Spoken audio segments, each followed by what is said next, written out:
Olá! Hoje eu quero te contar uma história de uma pessoa super importante e que a gente só foi conhecer todo o trabalho dela mesmo a partir da década de 80. Quero falar para você do Anjo de Hamburgo ou a Aracide Carvalho Guimarães Rosa. Provavelmente desse sobrenome tu te lembra. Por que eu digo isso? Ela foi esposa de um dos maiores escritores da história da literatura brasileira, que é o Guimarães Rosa, que escreveu Grande Sertão Veredas. Inclusive, em Grande Sertão Veredas, a dedicatória foi feita para ela, diretamente. Vamos entender por que é tão importante conhecer a história dessa mulher. A Araci, em 1934, vai para a Alemanha.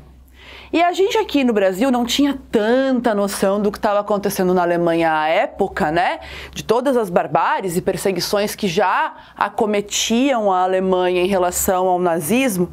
E ela vai para lá depois de se separar, porque ela não quer mais viver aqui sendo perseguida por ser uma desquitada. Ela teve um casamento com um alemão, a mãe era alemã.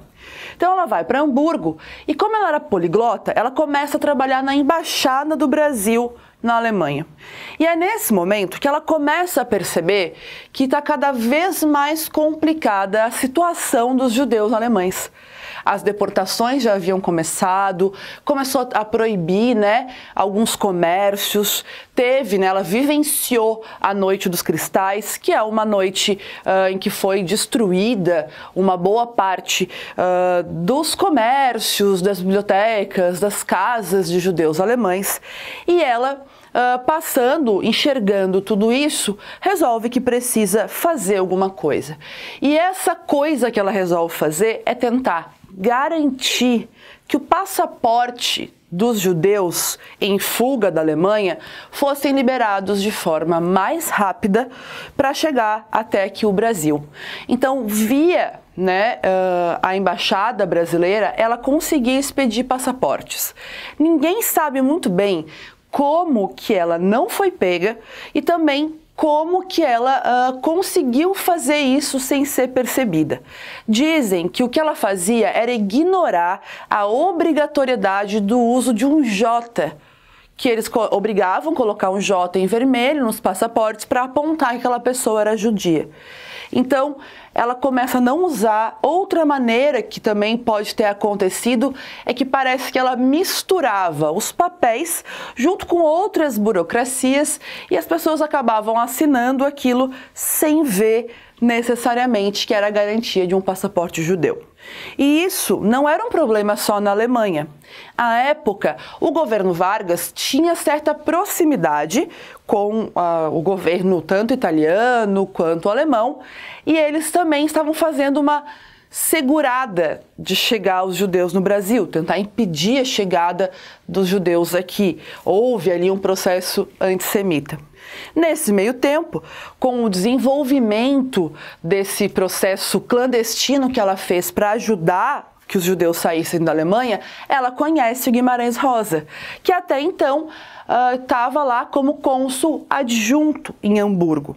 Então, desconfia-se também que ele não só fez vista grossa para o que ela estava fazendo, mas também auxiliou esse processo. Os dois foram se casar muitos anos depois, mas ali na década de 40, um pouco antes, eles voltam para o Brasil quando a guerra estoura e as barbaridades já não eram mais possíveis de ser seguradas.